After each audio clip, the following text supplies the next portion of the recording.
asserts that, quote, conflict is, and always has been, the essence of the superintendency, unquote. One measure of conflict between superintendent and school board is the turnover rate, that is, how often superintendents change their job. The average tenure of a superintendent in urban districts is slightly less than 5 years, and the national average among all superintendents is 5 to 5.5 years. Cuban describes the conflict between the superintendency and the school board, or between the superintendent and the local private groups, as one seeming competitors seeking to achieve their goals at the expense of other participants. Cuban maintains the issues over which boards and administrators disagree may change as a result of shifting policy concerns, change in school funding or demography, or constant changing coalitions of teachers or local constituents. Whatever the particular issue, however, the relationship often remains tempestuous. Although school boards hire and fire them, superintendents are expected to lead the board. If they fail to do so, board members are likely to act independently, often which suffers consequences. School boards and superintendents search constantly for local constituencies to provide the funding and support for school programs, and with every school board election, new points of views may be brought to the government. Superintendents must weather these changes in points to view and the emerging coalitions resulting from board member turnover. Sympathies with the school's mission may be in a constant state of flux, requiring superintendents to exercise coalition building skills or survival, as non-elected public officials rest on the ability to mobilize support and manage conflict.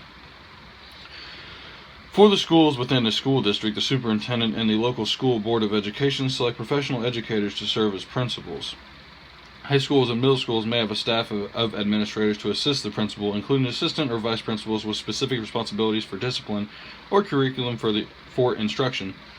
At the elementary level, principals may be responsible for more than one school building or may serve part-time as teachers. Whatever the pattern of administrative assignments, those who act as principals are generally considered to be part of the administrative organization, directly accountable to corresponding to be a part of the administrative organization, directly accountable the superintendent and the local school board.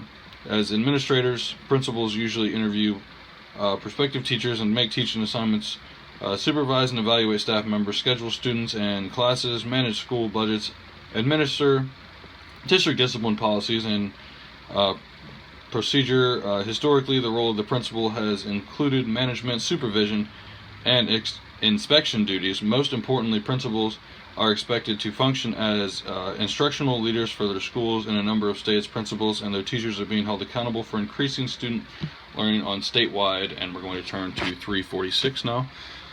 Assessments of achievement. However, it can be seen in the Voices from the Classroom feature, principals and teachers may not always be on the same page. Effective principals serve as an instructional leader by promoting a productive working and learning environment. They do so by understanding the mission of the school, communicating it to the staff and students, and rewarding excellent performance.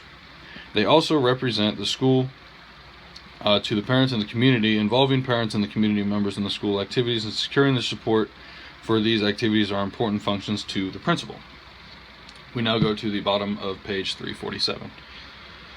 In this chapter, we do not intend to examine in detail the authoritative power that enable various groups to influence certain aspects of public education. However, even a brief look at the interplay of influence exercised by professional education organizations, parents, business, and the courts, and the federal government yields some fascinating insights how decisions in public educations are actually made. Among the most influential forces in the school are professional education organizations, in particular the National Education Association, or NEA, and the American Federation of Teachers, the AFT. We will now flip over to page 348. In recent years, the role of teacher organizations in determining educational policy has greatly increased as a national level.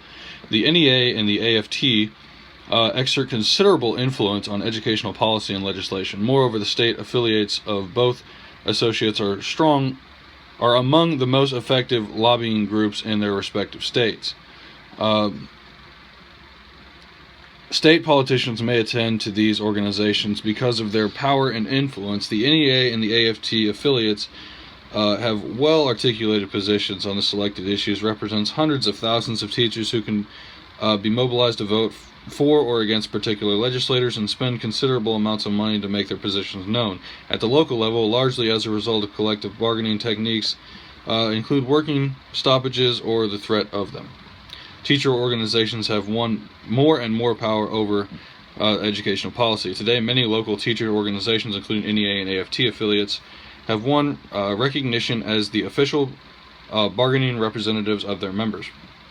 Such organizations are also demanding that issues previously considered by the prerogatives of local school boards and superintendents to be subject to collective bargaining among these areas of connection are teacher and professional salaries, cleric and secretarial assistance, curriculum development, fringe benefits, in-service training, class size, textbook selection, and even the appointment of department heads and other school administrators. However, in some states, conservative legislators and governors implemented policies that were strongly opposed by teacher organizations. In both Florida and North Carolina, for example, teacher tenure was abolished, and in North Carolina, teacher salary increases for earning master's degrees were done away with. As a result, the influence of a teacher organization seems to be waning in some states. Asking educators who has the most influence in determining whether children succeed in school, and almost all of them have the same response: parents. Parents are the children's first and primary teachers, and the only ones who will follow the child's progress from year to year. As two major forces of the educational and socializing children in society, parents and teachers should be natural allies. Too often, however, a wide chasm separates them. Some teachers fear that parents will interfere with their classroom. Others feel pressed for time when they don't want to spend extra effort to communicate effectively with parents. Some parents seem to consumed with the problems of work and raising a family to become involved in the schools, whereas others actively participate in various school functions. Research is clear on this point. Without effective parental interest and involvement in the schools, most students will not succeed academically. In a national survey of public school teachers, 73% of teachers found engaging parents in the community to be improving the education of students and to be either challenging or very challenging.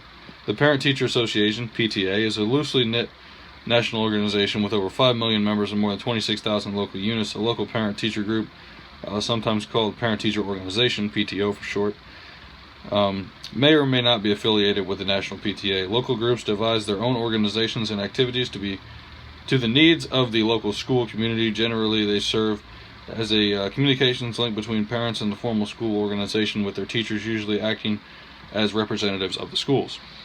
We now go to the middle of page 349. Most PTOs are comparatively important in achieving educational aims. This weakness of parent groups concerns educational reforms because they know that reforms will last only if parents become actively involved in the work in their schools. Some states have actually passed legislation mandating that schools involve parents in school governance and in the education of the students. Many strategies can be implemented to increase parental involvement and improve the partnership between parents and teachers. Frequent parent-teacher conferences, homework hotlines, websites, or emails through which parents can find out about homework assignments or communicate with teachers, workshops for parents that address a variety of topics, school volunteer programs, and school council, which parents, teachers, and administrators discuss school policies and practices. Teachers and school administrators must be trained to overcome barriers to affect parental involvement and to create school environments where parents of all races, ethnicities, and social classes feel welcome. Throughout American history, concern about the quality of the U.S. Public education and its ability to produce workers with knowledge and skills that businesses need has prompted partnerships between educators and business executives, in particular during the 80s and 90s. And continuing into the 21st century, the business community has been at the forefront of efforts to restructure public education. We now flip to the top of page 350. Business leaders have been substantially involved in almost every educational reform report. As a result, they have become both the strongest critics and staunchest advocates for public education. For more than 100,000 business school partnerships have been formed since 1983, and businesses have donated hundreds of millions of dollars to improve elementary and secondary schools. Why should the business community show such interest in the field of education? Its initiatives to improve the quality of American education go beyond altruistic impulses. One source estimates that children between the ages of 4 and 19 spend almost $200 billion per year, and children in the teens influence the spending of up to $670 billion a year. That's crazy. With that kind of money involved, businesses would certainly like to make their presence known with all schools where these potential consumers are a captive audience. In addition, like a nation's governors, many business leaders are convinced that educational reforms is essential to the health of the U.S. economy. Competition from Asian and European manufacturers in the world markets, a massive U.S. trade deficit, and the industry's perception that entry-level workers lack proper job skills have focused attention on educating the American workforce. In fact, U.S. companies spend billions of dollars annually on remedial education for their workers. A recent coalition of business and educational organizations and the government leaders with Partnership for the 21st Century seeks to make changes in our nation's schools by aligning classroom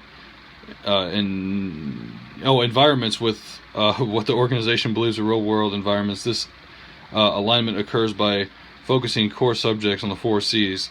The core subjects include English, reading and language arts, mathematics, science, foreign language, civics, government, economics, arts, history, and geography. The 4 C's include critical thinking, problem solving, communication, collaboration, and creativity and innovation.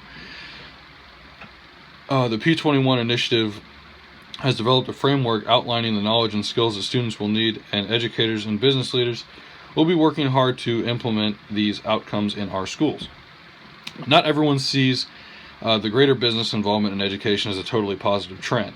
Some express concern that financial support from business will lead to business intrusion, that schools may unduly shaped to meet business needs, although concerns centers on business provision of the free curriculum and instructional materials for teachers. Critics argue that corporate handouts are not simply supplementary gifts, but rather sophisticated marketing tools containing subtle and not so subtle messages to support corporations' bias and promote brand identification and product loyalty. For example, Caroline distributes free bags of shampoo to students so they leave school among surveys with asking whether they have a good or bad hair day. In another example, the Nike program asks young boy to devote a week of the classroom time to learning the life cycle of a Nike shoe. Other opponents of corporate involvement in the schools object to exclusive marketing contracts to schools signed with such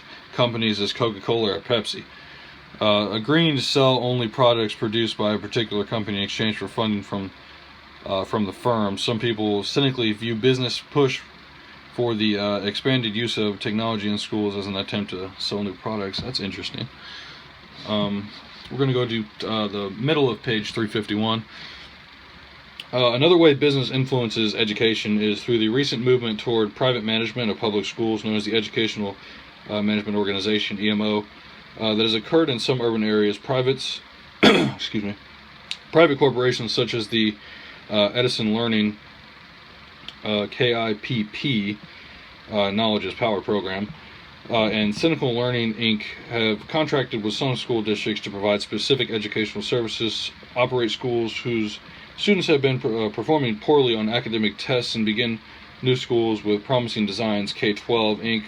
partners with public and private schools to offer online learning for elementary and secondary schools. Advocates of this privatization movement argue that the private corporations can operate these schools more effectively and less expensively, can provide entities. Opponents of this trend, especially teachers' unions, claim that schools operated under a profit motive may shortchange students' welfare, and the private firms dive to make money.